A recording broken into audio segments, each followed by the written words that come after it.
Welcome to this second of a series of somewhat short topics on exploiting Custom Cabinet Planner. In this session, we will focus on standards. Standards or procedures or SOPs or operations, whichever terminology you prefer, the objective is to standardize everything you can. Part sizes, cabinet sizes, doors and drawer front sizes, processes, work, tasks, materials, etc.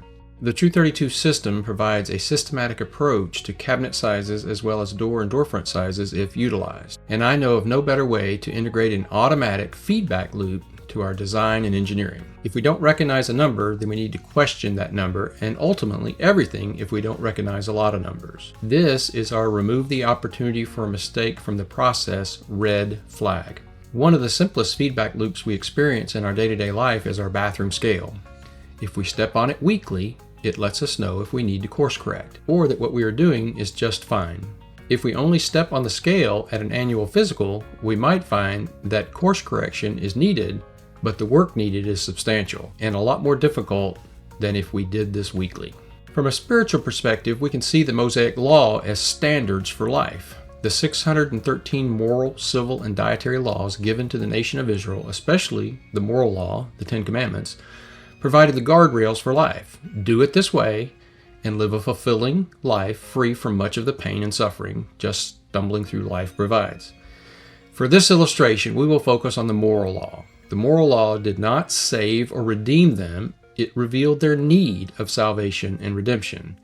Our standards don't save or redeem us. They reveal our need for better standards, better processes, better everything, or what Lean and TOC call continuous improvement. To improve, we have to understand our current state, define our future state, and then plot a path to that future state.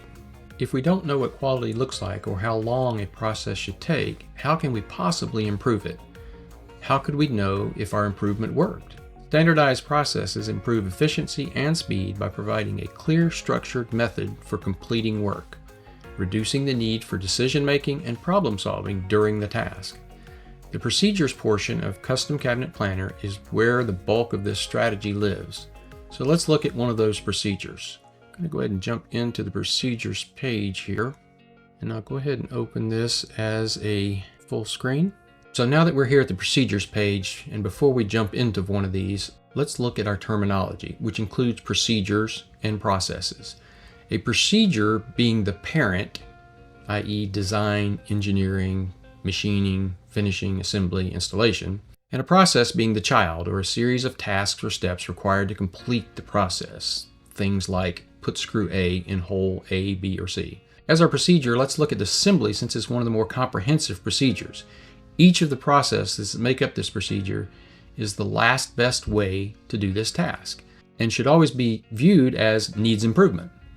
Standards exist only to be superseded by better standards. Every standard, every specification, every measurement cries out for constant improvement. First and foremost, we need a framework to work from, a way to standardize our standards. And setup, process, and maintenance are the three components we chose as our foundation to consistent standards or procedures. Each procedure will include these three sections, and within these sections will be details specific to that section. So let's go ahead and open up assembly. Now this is a sample job, so this is not the template itself. This is actually a sample job called Chapman 114, and we will open the assembly procedure for this project. Again, it would be best to go ahead and open this as a full screen. Sometimes it's really helpful to have view of all the procedures when you're peeking into each one of them and have that side view open and be able to move between them. All right, so this is a typical procedure, assembly is. And you see here that we have these three categories, I guess you could call them, is setup, process, and maintenance. And every single procedure when you enter into it is going to look exactly like this one, other than the word assembly will be whatever the procedure is. And down here in the instructions will include whatever the procedure is. But they will all have this top section with a clock in button, a clock out button, and in the center what we're actually going to be doing, and then a record of what has been clocked into and clocked out of. And so in the setup portion of it, this is basically what we need to do before we do the thing. The process portion is us doing the thing. And then the maintenance portion is what we need to do after we've done the thing. So we will go ahead and open up Setup. But while we're here, normally what we would do when we first got here is go ahead and clock in. I can go ahead and do that just so you can see how that works as we work through this. You can see the little window popped up down here basically saying we've created a new page, and that is us clocking in. And you also see up here in this header portion that we're working in the process of assembly. I happen to be the person doing this, and this is my forecast. So this process for this particular project should take 17.5 hours to hardware. So this is a big project. And these are all the rooms of that project here. Now this one has already been done, so we see a lot of things checked off already, and that's fine. You can still read all the things, but we basically start at the top of this list in Setup. Okay, so we need to edit the procedure name, and so at that point this would have come in as a template, and so we would need to enter this name. The assembly would already be here, and it would just say template assembly, and we would change out template for Chapman 114 assembly. And then the next thing we want to do is link to the project. All of that is done over here, so we will open up this side screen. But over here, we're going to link to first the project. So right here, we linked to the Chapman 114 project. Then we're going to link to the project data. We did that right here. And then we're going to link to all the appropriate rooms. Now, if you're doing your project in phases, you would only link to the phases that you're working with now, phase 1 or phase 2 or phase 3 or however many phases there were. You'd only link to the rooms. Now here we have a list of rooms, plus there's 4 more. If we look over here, we see all of those rooms for this particular project. And we check these off as we do that. And then we come in here and change or leave the room status set to in progress. Now at this point it's at installation because this thing's been worked through before. It's a sample project and I've done this before. So right now what we would do if we came into this is change this room status from waiting for final payment to in progress. So we would set it to that. And then if we do that, I'll go ahead and do it. It's not going to hurt anything since it's a sample job. If we do that, we can also go ahead and set all these rooms to this by grabbing that circle and dragging that down, and now they're all set to that. Or we could do them one at a time. But that's what it's telling us to do, and then we would check this off. And the next thing we would do is open up the processes portion of this. I think one of the greatest sales tools you have is to text pictures to your existing clients, to the homeowners. And so here, this would be fairly far along the process. We would have done this several times by now, but we take a few pictures of us assembling these cabinets and add those pictures to this image library, and then we would text those. So you should take a picture of maybe the first cabinet and say, hey, we're assembling your project, and then send that to your client. So now we'll jump into the process itself, and you can see that this, and you can break these into any types of groupings that you want to, but these are broken into base and vanity cabinets, tall cabinets, and upper cabinets. So whichever you're getting ready to start doing, we're going to go ahead and open up this base and vanity cabinet section. This up here at the top is just basically telling maybe a newer employee what parts they should be looking for. And so this cabinet consists of a base side right, a base side left, a base bottom, a base back, 3 rails, and 1 sink rail. Now, we do have in part of the training portion of this, there's some sections in there that define what all these are. And then we could review our room selections. And so here are all the selections for these rooms. Now, in the room selections, there are tons of questions we're going to ask, a lot more than these. This is a portal into the same database that has all of those answers, but using a filter, we have said, I only want to see right here and right now. I need the answers to the questions that I have. And so what is the exterior material for these rooms? What is the interior material for these rooms? And what drawer box are we going to use? I don't really need to know a lot of the other things, what edge band we're going to use, or what the panel profile is, or the framing profile. I don't need to know those kind of things. And so we can review those just to make sure everything's right. And then we can review our drawings. And I'm an advocate for digital drawings. This field, there's 2 fields that you can use. In this case, we happen to be using the linked field. So this is looking to your Dropbox or Google Drive or OneDrive, whatever you happen to use. But you could also just have a field here and actually store this stuff in Custom Cabinet Planner where it needs to be, as opposed to going to a file structure and trying to find it. So this is going to take us straight into our Dropbox, and it is going to get us into the right area. It's going to be this projects file folders, but it's not going to have just one set of drawings. And so we're going to see here that we have multiple sets. Well, obviously I want to use the latest set of drawings. And in this particular case, all I've got to do is click on it to open it. And so now we're looking at it in a browser. We have our drawings open. This happens to be old drawings and they're all in inches. I would never personally be looking at these in inches. This would have been for the client to see. This wouldn't have been for us to see.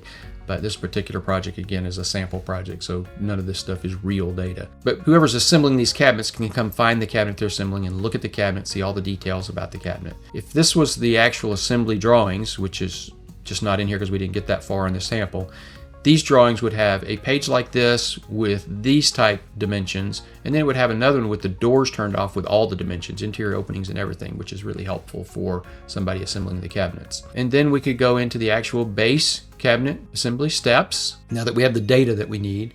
And if we need to, we can close this side screen. Once we've linked these, we don't necessarily need that open the whole time. I've got a really wide screen, so it's really not affecting me much at all, but we could close that. Once we get into our steps, we can look at them like this on a phone, but on a tablet or on a computer, we probably want to open up this side peek and look at them in a large view like this. Really and truly, I can see what I need to see for most of these. I just need parts are in this cart, and what I want to do is locate the parts for the cabinet that I'm working on, whatever that cabinet is. And then when I get to this step 2, place sides on a preparation table, one left and one right. Manual shops marked for rails and hardware with jig per drawings. Again, these instructions would be edited by you, but I can also look at these over here. And you see up here at the top, I have a little navigation panel that until I come up there, it's not there. But once I float up here, I can see this, and this would take me to step 2. So I don't have to keep coming over here and clicking on this. I can just toggle to each one of these steps. And so there's step 2, and then you have your instructions for step 2. If you need notes for one of them, you can add those notes here. You can add more than one picture if you need to. They might have to scroll a little bit to see it, but you can do whatever you need to do to make it clear to your team member what they need to do. These instructions don't need to be super complex. They need to be sufficient, but we don't want to make our team members feel like we think they're stupid or ignorant in any way. We want these to be concise enough for them to be able to do what it is they need to be doing, but not overly burdensome to read and work through, but sufficient for a new employee to be able to do it. And so this particular Step 4A is one of, and this is where it makes sense to come over here and be navigating through this. I'm only going to do one of these 4. So this one is for if I have a Zargan drawer guide. This one is if I have a Nova Pro drawer guide. This one is if I have an undermount drawer guide. Actually, so it's these 3 right here are one step, and I'm going to pick one of them. And so if I happen to be using Zargans, this is telling me which drawer guides to grab for what depth cabinet. And then I could jump to 5A and not have to navigate through this by just clicking here. And this is about the hinge plates. Again, I'll need pictures for picking them. They're model numbers. I need to be finding these model numbers. And then 5B, so that's for the balloon plate. This is for the grass plate. This is giving you all the different details if we're using a different hinge. If you only use one of these, you would probably delete out the one that's not relevant to you out of this sequence of events. And then step 6 is back to pictures, and we're basically showing each of these steps with an image. One image is almost always sufficient, that we are going to lay these out like this. That in this particular case, place sides on builder's table, bottom towards you and banded front edge toward each other. So then we have the bottom, and we're going to knock these sockets in using their doweled type sockets. We're going to put the side up. So you can see that it's just literally step by step what we're going to do to assemble these cabinets. And this happens to be base cabinets. I will scroll to the bottom, kind of to the finished part. This is early days 232. So we had 3/4 inch nailer and a 1/4 inch back. Today we would just do a one solid 3/4 inch back, and everything simplifies the nesting operations. It simplifies the material acquisition. It really helps a lot of things and allows you to attach the cabinet to the wall if you need to, anywhere you want to. You're not restricted to here, or you're not really attaching it to the wall when you screw through the 1/4 inch back. All the way down through screwing, running the screws, sanding the screws, and what to do with it when you get done as far as placing it on this particular conveyor to go on. And then we do the same thing for the tall cabinets, right on down through all of this. So I'm going to jump back up to the top. One of the ways you can jump back to the top, this little shortcut, is just click on the heading of the page and it'll take all the way back up here to the top. So we want to really quick touch on this one more time, this forecast. This should take me 17.5 hours to do. Now, I may not do this, probably will not do this straight through. It's going to be done in sections. But this forecast is your scoreboard. This is what motivates employees to work towards a target or a goal. You know, in a ball game, they'll peel the flesh off their nose, their elbows, their shins, their knees, and they're not getting paid to do that in a softball game. They'll use their own gas money to drive there. They'll use their own money to buy their equipment. But when they come to work for you, there's no scoreboard. It seems like a lot of people are trying to avoid work. But if there is a scoreboard, people will work harder. And so this is the scoreboard. It tells them how long this process should take. Ambiguity destroys accountability, and there's nothing ambiguous about a number. Here's our number. Everyone should have a number that can be measured so you can become a stronger company.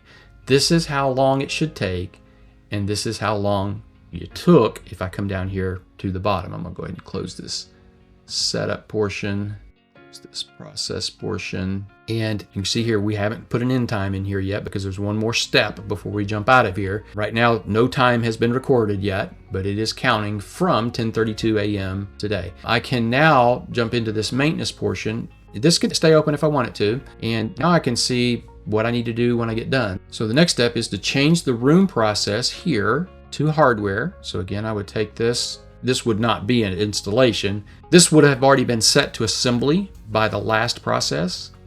And now we are to change it to, as it says, change it to hardware, basically telling the next person that they're up. They would actually be notified, that whoever's responsible for hardware would be notified.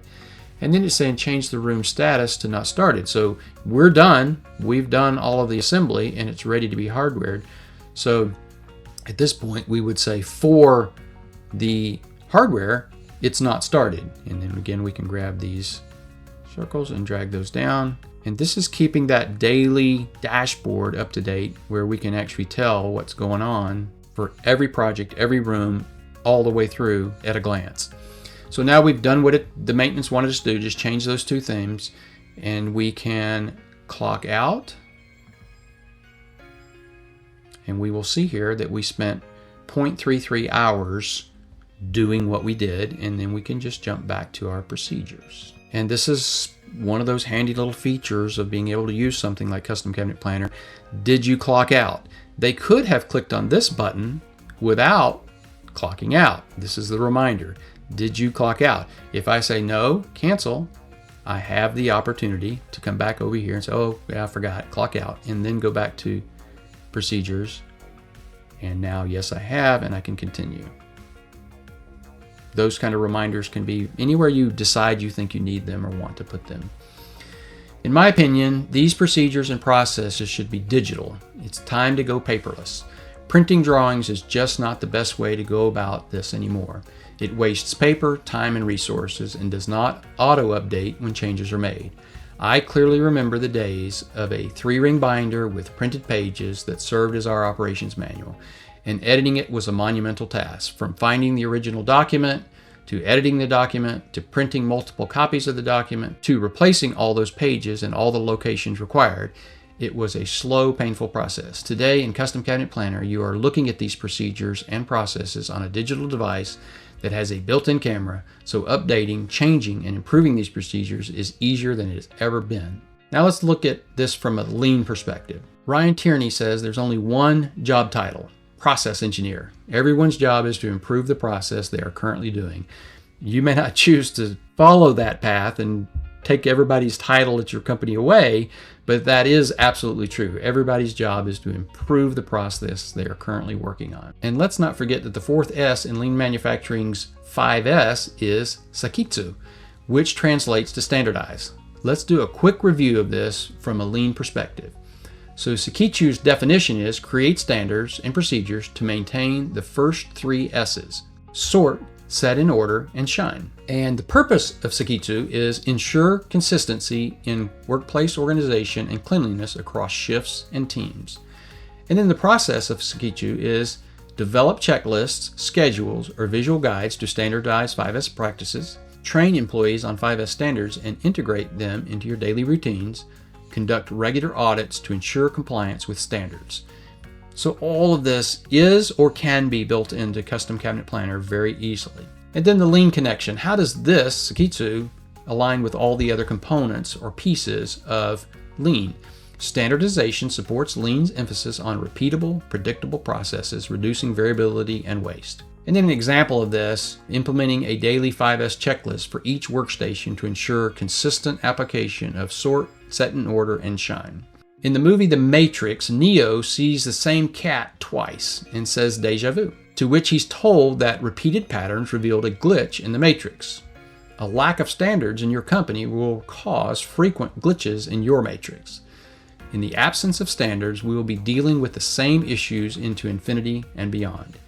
If you only remember one thing from this Exploiting Custom Cabinet Planner tutorial, remember this: you don't need more advice, you need to act on what you already know. Custom Cabinet Planner provides the framework to do just that. It enables you to create a culture of documentation, which leads to everyone knowing what everyone else knows, and to everyone knowing what to do and when to do it. And with each of these Exploiting Custom Cabinet Planner tutorials, I want to leave you with this one final thought: don't go it alone. Dr. Kerr L. White says, "Good judgment comes from experience. Experience comes from bad judgment." This quote makes it sound like you have to make mistakes to earn good judgment.